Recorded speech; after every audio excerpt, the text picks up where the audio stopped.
Breaking news tonight from BWI Airport. 6 people are in a nearby hospital after a jet bridge failed. That's the passageway that connects the doorway of the airplane with the airport terminal. Now we're being told injuries are non-life-threatening. Some new information about a woman who was murdered in front of a church in Montgomery County.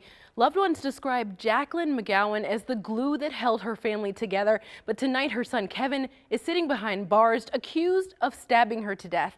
It happened in front of St. Raphael Catholic Church in Rockville. With more information, here's Michael Quander.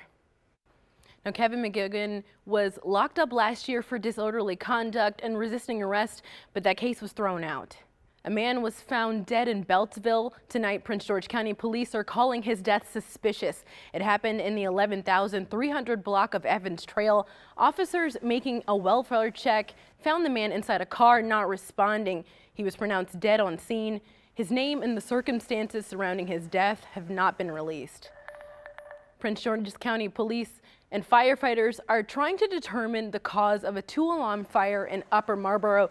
The fire started around 7:30 this morning in the 12,600 block of Old Marlboro Pike. That warehouse stored bleachers and temporary seating. Fortunately, no one was hurt. Federal workers who have to work, but they don't get a paycheck. The government workers are not being paid because of the shutdown. Probably the congressmen and women should not also be. House Democrats have pledged to introduce legislation to reopen the government when they take control on January 3rd, but Senate Republicans and President Trump will still have a say. At the heart of this debate is a proposed wall at the U.S.-Mexico border. Homeland Security Secretary Kristen Nielsen toured overcrowded detention centers in El Paso and Arizona this weekend, where the federal government is holding migrant families. She's calling for more thorough health screenings for migrants, as well as a secondary screening for every child. Now, this comes following the death of 2 Guatemalan children this month. Today, President Trump treated any deaths of children or others at the border are strictly the fault of Democrats and their, quote, pathetic immigration policies that allow people to make the long trek thinking they can enter our country illegally. The president is pledging to keep the federal government partially closed until Congress agrees to have U.S. taxpayers help fund a border wall, after saying Mexico would pay for it. The president ought to get over this syndrome of his television show, "You're fired, you're shut down." Meanwhile, the Environmental Protection Agency began furloughing workers Friday night. The shutdown forcing hundreds of thousands of federal workers to stay at home or work without pay. As the war on words continues, get updates on the shutdown anytime you need them on our mobile app at WUSA9.com. A group of church members are furious about a medical marijuana dispensary opening next door.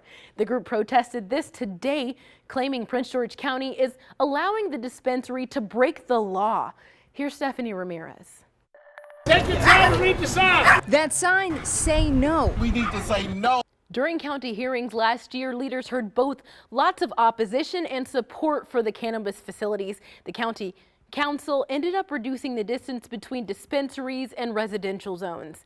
In just under 49 hours, the ball will drop in Times Square to welcome in the new year. It's not just about the ball, though. It's also a lot about confetti. It takes a lot of confetti and a confetti master to orchestrate all that magic.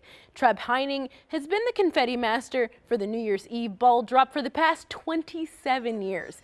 Today, Heining and his confetti engineers held an annual confetti test. They tossed the sparkly bits in front of the Hard Rock Cafe to make sure 2019 comes in with a bang. More than 3,000 pieces of confetti 3,000 pounds will be hand tossed out of the Times Square at midnight. Those of you celebrating here at home, don't forget Metro will stay open until 2 a.m. after the ball drop. That's 2.5 hours longer than usual. Before Metro's major overhaul and repair work began, the trains were running until 3 a.m. on New Year's Day. And if you're not taking Metro, Lyft is partnering with a DC nonprofit to offer free rides for New Year's Eve between the hours of 8 p.m. and 4 a.m. Free rides are capped at $15 and are available in DC, Arlington, Fairfax, Loudoun, and Prince William counties in Virginia. In Maryland, the free rides are available in Montgomery County and Prince George's County. You can enter a promo code on the Lyft app to get the $15 credit. Talk about a nightmare. In Washington State, a pickup truck plows into a house and crushes a bunk bed where an 11-year-old girl was sleeping. Now, Rachel Ham was on the top bunk, and when the truck crashed into her bed.